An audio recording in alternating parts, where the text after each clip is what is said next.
एक बड़ा सुंदर चरित्र। एक बार माता पार्वती जी ने शिव जी से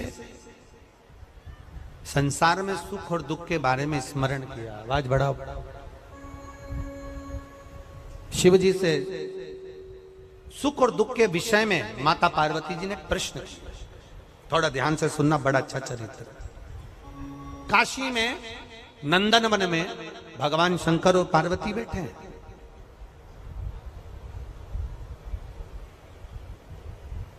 और नंदन वन में जब माता पार्वती और शिव जी बैठे थे तो पार्वती जी ने शिव जी से एक प्रश्न करा कि जीवन में सुख और दुख कितने विचित्र हैं, ये क्यों आते हैं? सुख मिला तो क्यों मिला और दुख मिला तो क्यों मिला? ये माता पार्वती जी ने शिव जी से प्रश्न किया। शंकर भगवान ने बड़े भाव से इस सुख दुख के चरित्र का वर्णन किया। शिव जी कहते हैं, सुनो पार्वती, मैं तुम्हें एक चरित्र सुनाता हूं।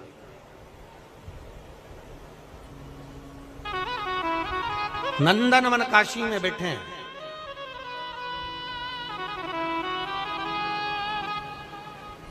और नंदनवन काशी में बैठकर भगवान शंकर पार्वती जी से कर मैं तुम्हें एक चरित्र सुनाता हूं। एक सेठ जी, करोड़पति, धनपति, अरबपति, बहुत पैसा,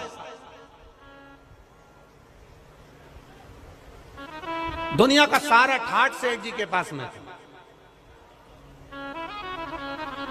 दुनिया का सारा वैभव सेठ जी के पास में था।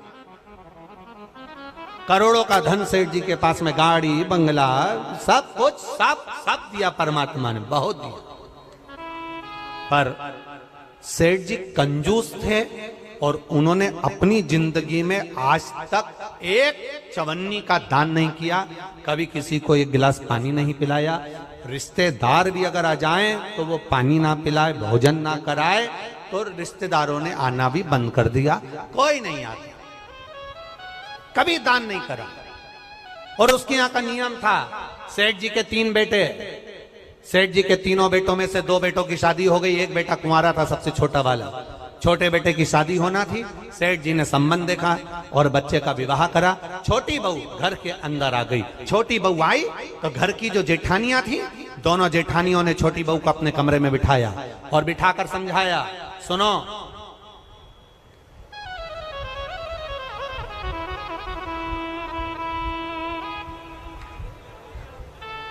पहले ऐसा नियम था, अब आजकल ऐसा नियम तो नहीं है, पर पहले ऐसा नियम था कि लड़के की शादी होती थी और बहू को लेकर आता था ना, तो अपने खुद के घर में बहू को लेकर बाद में आता था। पहले उसको रुकने की व्यवस्था कोई रिश्तेदार के यहाँ, कोई नातेदार के यहाँ, कोई संबंधों के यहाँ, कोई पहचान वाले के यहाँ, उसको बहू को रखा जाता था। बोलो भोपाल में ऐसा था कि नहीं था? अरे बोलो, जम के तो बोलो, था ना ऐसा?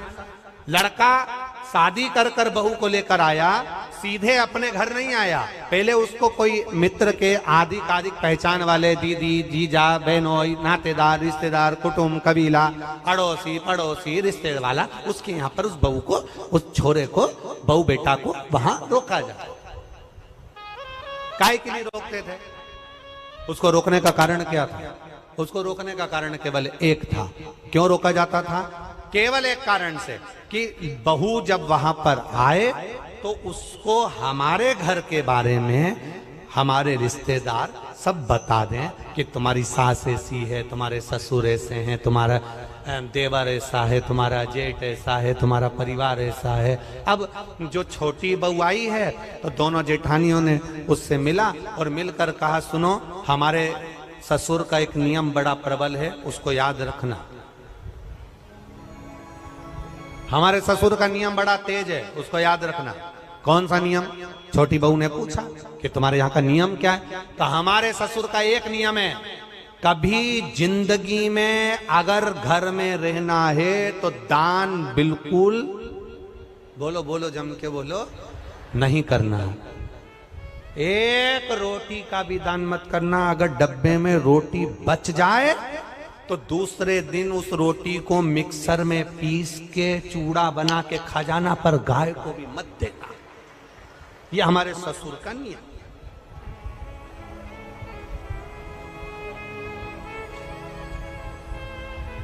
मेरा विश्वास कहता है अपने भोपाल की तो ऐसी बहू नहीं होगी और ना ऐसा कोई रिश्तेदार होगा कि रोटी गाय को भी ना दी जाए, कुत्ते को भी ना दी जाए और पक्षी को भी ना दी जाए। एक विश्वास कहता है मेरा, भरोसा कहता है मेरा, और हमारा भरोसा ये कहता है कि सनातन धर्म में ऐसा कोई व्यक्ति नहीं जो गौ माता को एक रोटी ना देता हो, सब देते हैं सनातन धर्म में ऐसा कोई। हम दूसरे की कोई बात नहीं कर रहे, हमें अपने घर से मतलब है, हमें अपने घर से। कई लोग आपको मिलेंगे, कई लोग आपको कहने आएंगे, वो दूसरे की बात करेंगे कि उन्होंने ऐसा कर दिया, उन्होंने वैसा कर दिया। हमें दूसरे धर्म से कोई मतलब, हम अपना घर देखें ना पहले। आज के समय में लोग अपना घर देख नहीं रहे, अपना सनातन धर्म देख नहीं रहे और दूसरे धर्म से मतलब रखे तो क्या मतलब उसका। हमें अपने से मतलब है, अपना घर हम देखें, अपना परिवार हम देखें। कहा हमारे यहां का नियम है, एक रोटी भी गाय को ना जाए, एक रोटी भी कुत्ते को ना जाए, जरा सा भी दान नहीं करोगे। छोटी बहू से कहा नियम याद रखना। छोटी बहू ने मन में सोचा मेरे पिताजी तो हमेशा कहते थे कि दान करो, धर्म करो, साथ जाएगा। दान करोगे साथ जाएगा, रोटी खिलाओगे साथ जाएगा, किसी को पानी पिलाओगे साथ जाएगा। ये बाकी का तो सब यहीं छूट जाएगा। बाकी का जो तुमने दान धर्म पुण्य करा, कथा सुनी, स्मरण करा, कीर्तन करा, मंत्र जाप करा, दान दिया, यही तो साथ जाएगा। अब इस छोटी बहू के पिताजी ने ये समझाया था और ससुर जी कह रहे कि एक अन्न का दान नहीं होना चाहिए, 1 रुपया दान नहीं होना चाहिए। बड़ी बड़ी ठीक है, जाई विधि राखे राम, वो जम के बोला करो जरा, ताई विधि रही। हम तुमसे बार बार इसलिए बुलवाते हैं कि तुम्हारे पास में कोई बैठी हो और वो कर रही हो तो तुम उसके पास में बैठकर कम से कम बोल तो दो। जैसे ही बोलोगी वो भी जाग जाएगी, थोड़ी बहुत तो उठ ही जाएगी। अब छोटी बहू ने कहा ठीक है, जाई विधि राखे राम, ताई विधि, और सीताराम सीताराम सीताराम कही चालू। बहू रहने लगी। 4 महीने बीते, बहू छज्जे में कपड़े सुखा रही थी, गैलरी में कपड़े सुखा। नीचे एक भिखारी आ गया, उसने आवाज लगाई, 3 जन्म से कुछ नहीं खाया है, भूखा हूं, भोजन दे दो। क्या बोला वो? कितने जन्म से? 3 जन्म से कुछ नहीं खाया है, भूखा हूं, भोजन दे दो। बहू कपड़े सुखा रही थी, उसकी आंख में आंसू भर गए। हमारा नियम है, हमारे ससुर का नियम है, दान नहीं कर सकते। अब बोलूं तो बोलूं क्या इसमें? छोटी बहू अपने पिता के संस्कारों को छोड़ ना पाई और ऊपर कपड़े फटकते फटकते, कपड़े को जब पानी से निचोड़ते हैं, निचोड़कर सूखने डालते हैं तो एक बार फटक देते हैं। फटकने का मतलब ये होता है कि पानी झड़ जाए से मतलब नहीं होता। फटकने का मतलब ये होता है उसमें जो सल हैं वो अच्छे हो जाए। फटका, और फटकते समय तार पर गैलरी में कपड़ा डालती डालती बोली,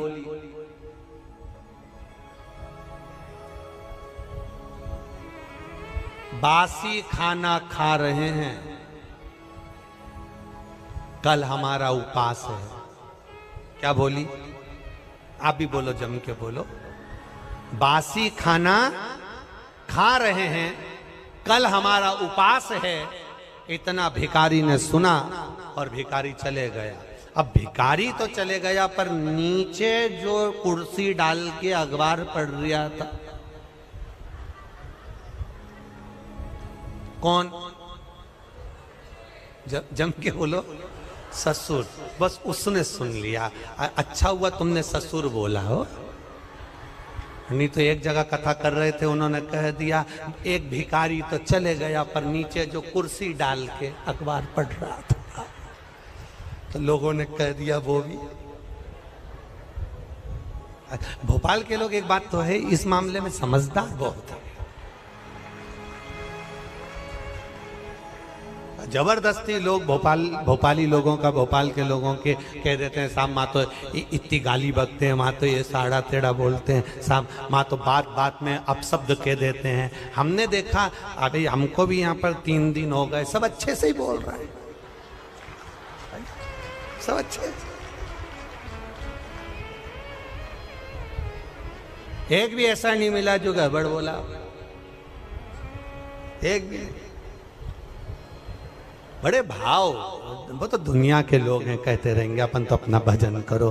भिखारी चले गया, कुर्सी डालकर अखबार पढ़ रहा था। कौन? ससुर। और अखबार पढ़ते पढ़ते उसके कानों में शब्द गया कि बहू ने कहा बासी खाना खा रहे हैं, कल हमारा उपास है। भिखारी तो गया, ससुर को क्रोध आ गया और ससुर को गुस्सा आया। बताओ, कल की आई बहू 4 महीने नहीं हुए, इसको कौन सा बासी खाना खाने को दे दिया और कौन सा इससे उपास करवा दिया? इतना अच्छा खाना मिल रहा है, रोज ताजा खाना खा रही है, अच्छे से रह रही है, इसका पति कमा रहा है और हम उपास करा रहे हैं। ससुर को क्रोध आया, उसने दोनों बहुओं को बुलाया। बड़ी बहुओं को बुलाकर कहा अब इस बहू को मैं अपने घर में नहीं रख सकता, क्योंकि इसने मेरी बदनामी कर दी एक भिखारी के सामने। मेरी बदनामी कर दी है भिखारी के सामने।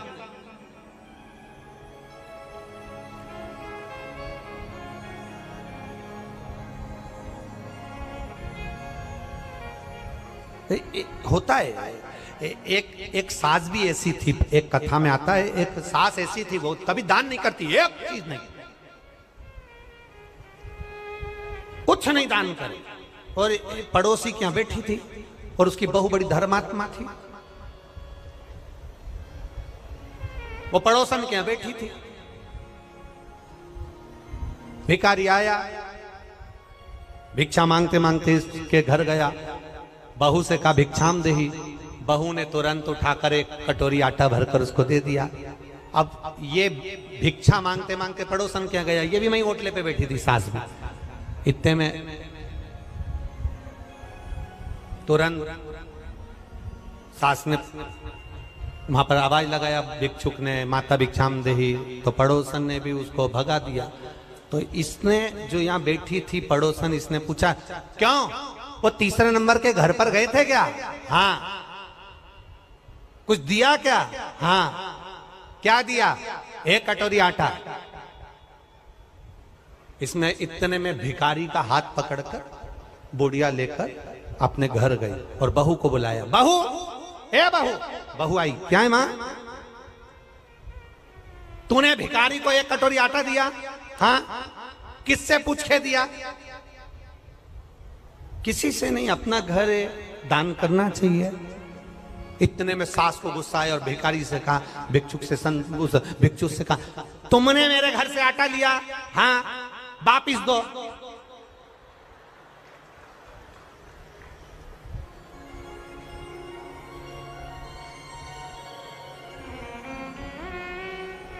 भिखारी ने कटोरा भर के आटा निकाला, दे दिया। जाओ, इस घर में मेरी चलती है, मैं बोलूंगी तो बहू आटा देगी और मैं बोलूंगी तो नहीं देगी। जाओ, मैं जब तुमसे बोलूंगी तुम आओ, तुम आना, फिर मैं आटा। अब भिखारी ने फिर बोला माता भिक्षाम देही। सास ने कहा कटोरी भर के आटा दो। बाहर खड़े भिखारी ने सास से पूछा तुम ऐसा क्यों करी? सास ने कहा आज से ही नई नवेली बहू की घर में चलने लगेगी तो मेरी कभी नहीं चलेगी, इसलिए मेरी चलना चाहिए, इसलिए मैंने ऐसा मेरी चलना चाहिए। अब ससुर जी बैठे थे, ससुर ने बहुओं को बुलाया, इसने तुम्हारी इज्जत खराब कर दी। ये कह रही है कि बासी खाना खा रहे हैं और कल हमारा उपवास है। बताओ कौन सा बासी खाना खिलाया इसको? कल की आई हमें बदनाम कर रही है। अब तुरंत ससुर ने पत्र लिखा और समधी जी को भेजा, आप अपनी लड़की को लेकर चले जाओ क्योंकि ये हमें बदनाम कर रही है, ऐसी लड़की हमें नहीं रखना, हम इसको ताजा खाना खिलाते हैं, ये बासी खाना खाने की बात करती है। एक भिखारी को इसने ऐसा ऐसा बोला है और समधी के पास पत्र गया। समधी की आंख में आंसू भर गए, मेरी बेटी को 4 महीने हुए हैं शादी को, कैसे लेकर आ जाऊं? और मेरी बेटी ऐसी है ही नहीं, मैंने उसको संस्कार दिए हैं, वो कभी गलत कर ही नहीं सकती, ये मेरा विश्वास कहता है, ये मेरा भरोसा कहता है। मैं कैसे कह दूं कि मेरी बेटी ने कुछ गलत कहा होगा, कि मैं भूखी मर रही हूं या मेरे उपवास कर रही हूं या हम बासी खा रहे हैं? ये मेरी बेटी बोल नहीं सकती, भले बासा खा लेगी पर बोल नहीं सकती। आखिर हुआ क्या है? ससुर ने, समधी ने पंचायत बिठाई और पंचायत में बैठे हुए लोगों से कहा क्या मेरी बेटी ऐसी है? नहीं, तुम्हारी बेटी तो संस्कारवान है, ऐसा बोल ही नहीं सकती। बुलाओ समधी को। और बुलाया सेठ जी को। बोलो सेठ जी क्या बात है? सेठ जी ने कहा ये खड़ी लड़की, ये खड़ी मेरी छोटी बहू, इसने भिखारी से कहा हम बासी खाना खा रहे हैं और कल हमारा उपवास है। पूछो नहीं बोला क्या इसने? रोज ताजा खाती है, चाय बनाकर पीती है, दूध पीती है, गरम गरम भोजन करती है, फिर इसने कैसे कह दिया कि बासी खाना खा रहे हैं और कल हमारा उपवास है? इतने में पंचायत ने बेटी से पूछा, बेटी बता कि बासी खाना खा रहे हैं, कल हमारा उपवास है, तूने भिखारी से ऐसा क्यों कह दिया? बेटी कहती है मेरे पापा कहते थे ये जो मकान दिख रहा है, जो ये दुकान दिख रही है, जो ये गाड़ी दिख रही है, ये हमने पूर्व में करा होगा, बासी है, पुराना करा था तो आज मिल गया, और अगर आज नहीं करेंगे तो कल भूखे मरना पड़ेगा, इसलिए उपवास करना पड़ेगा। ये बासी है, 50 लाख की गाड़ी में घूम रहे हो, समझ लेना पूर्व का हमारा पुण्य है। अच्छा भोजन कर रहे हो, समझ लेना पूर्व का हमारा पुण्य है। खूब धन है तुम्हारे पास में, समझ लेना पूर्व का हमारा पुण्य है। आज अपना राशि ठाठ है, ये पूर्व का पुण्य है। हमने पूर्व में कुछ अच्छा करा होगा, बासी खाना खा रहे हैं, पूर्व का करा था, आज हमें सुख मिल रहा है। और अगर आज हम दोनों हाथों से नहीं करेंगे तो कल 3 बत्ती चौराहे पर कटोरा लेकर भीख मांगते हुए भूखे मिलेंगे। पूर्व का कर्म है हमारा। आपको लोग सलाम ठोक रहे हैं, आपको लोग नमन कर रहे हैं, आपको लोग प्रणाम कर रहे हैं, आपको लोग दंडवत कर रहे हैं, आपको लोग नमन कर रहे हैं, आपकी लोग बात सुन रहे हैं, आपका जय जयकार हो रहा है, आप गाड़ी में घूम रहे हैं, 4-4 बंगले आपके पास में हैं, खूब अच्छा मकान, खूब अच्छी पत्नी, बच्चे, परिवार, कुटुंब, कबीला सब अच्छा मिला है। समझ लेना उस परमात्मा की कृपा है। दोनों हाथों से पुराने समय में करा था, इसलिए आज मिल गया। आज दोनों हाथों से करते हुए चलना तो अगला जन्म जब मिले तो भगवान फिर टूटमान होकर देता चले, इसलिए दोनों हाथों से लुटाते चले। आज बासी खाना बोलो बोलो जम के खा रहे हैं। पति अच्छा मिला है, समझ लेना अच्छा परिवार मिला है, समझ लेना अच्छा घर मिला है, समझ लेना सुनने को कथा मिल रही है, समझ लेना पूर्व में कुछ अच्छा करा हो।